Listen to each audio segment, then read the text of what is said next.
नमस्कार छात्रों। देखिए आज जो हमारी क्लास होगी 10वीं की प्रश्नावली 4.3 के तहत हम पढ़ेंगे और पाठ नंबर 5 में क्या है। इसमें द्विघात समीकरण के तहत निम्नलिखित प्रत्येक द्विघात समीकरण में k का मान ज्ञात कीजिए। अर्थात ये हमारी लास्ट जो है प्रश्नावली है और उसके लास्ट सवाल होंगे। इसके बाद हमारा कल से अध्याय 5 शुरू हो जाएगा। तो इसमें लिखा है कि k का मान ज्ञात कीजिए और सवाल में ही दिया गया है कि दो बराबर मूल हों। अर्थात दो बराबर मूल होते हैं तो हम जानते हैं, पहले हम यहाँ से लिखेंगे। यहाँ दिया है, क्या क्या दिया है। यहाँ a बराबर हम 2 लिखेंगे, b बराबर हम k लिखेंगे और c बराबर हम 3 लिखेंगे। और आप जानते हैं इसमें हम एक व्यापक समीकरण किससे ax वर्ग धन bx धन c से तुलना करते हैं बराबर में 0। जब इससे तुलना करते हैं तो यहाँ पर हमें दिख रहा है ए एक्स स्क्वायर की जगह पर 2x स्क्वायर मतलब a बराबर 2, b बराबर k और c बराबर 3 होगा। जब इसको लिख लेंगे, अब लिखेंगे हम चूंकि प्रश्नानुसार यहाँ पर दिया गया है कि दो मूल इसके बराबर हैं, दो बराबर वास्तविक मूल होते हैं तो इसका प्रतिबंध होता है b का वर्ग माइनस 4ac बराबर 0। ये हमें सवाल में दिया गया है। अर्थात हम यहाँ लिखेंगे b का वर्ग से मतलब यहाँ पर होगा k का वर्ग माइनस 4 गुणित a से मतलब 2 से और c मतलब 3 बराबर में 0 होगा। यहाँ पर लिखेंगे k का वर्ग ऋण, यहाँ पर जब गुणा करेंगे तो 3 दूनी 6, 3 दूनी 6, 6 चौकी 24 हो जाएंगे बराबर में 0 बचेगा।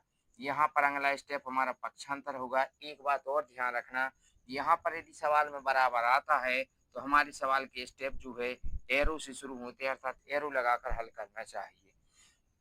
यहाँ पर जब हम पक्षांतर करते हैं तो k का वर्ग ज्यों के त्यों बराबर में 24 के जो यहाँ पर पक्षांतर में इस साइड ले जाएंगे तो चिन्ह बदल जाएगा।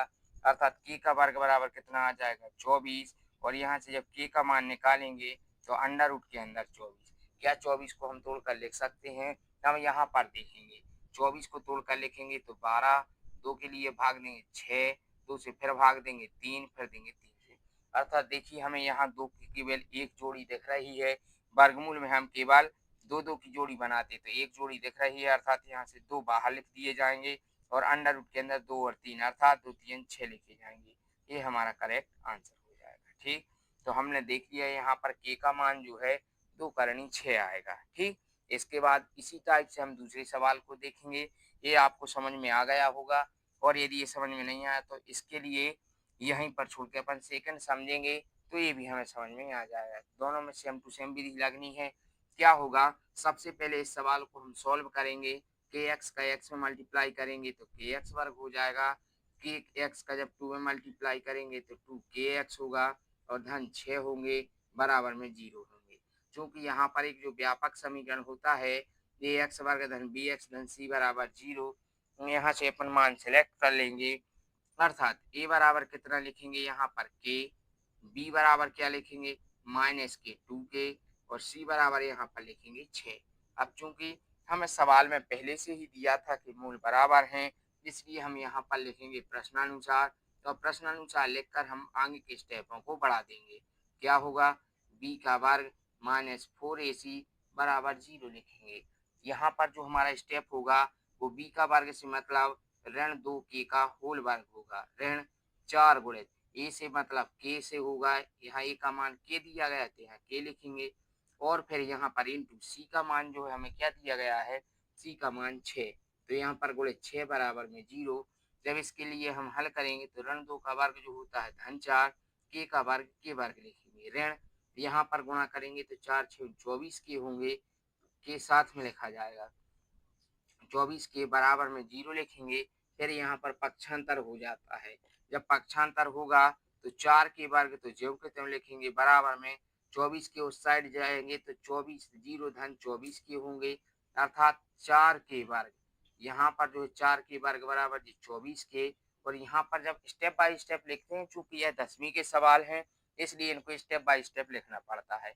जब यहाँ पर हम हल करेंगे तो 4 और के यहाँ पर हम नीचे ले जाएंगे तो यहाँ पर जब 1 के बचेगा, चूंकि हमें के की वैल्यू निकालनी है इसलिए हम 24 के बटे हम 4 के को ले जाएंगे।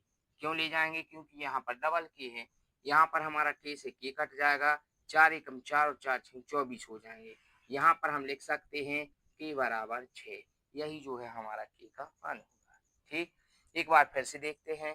पहले समीकरण को हमने सॉल्व किया, अर्थात के एक्स का एक्स में मल्टीप्लाई हुआ तो के एक्स स्क्वायर, के एक्स का 2 में मल्टीप्लाई किया तो माइनस के 2 के एक्स प्लस 6 इक्वल 0।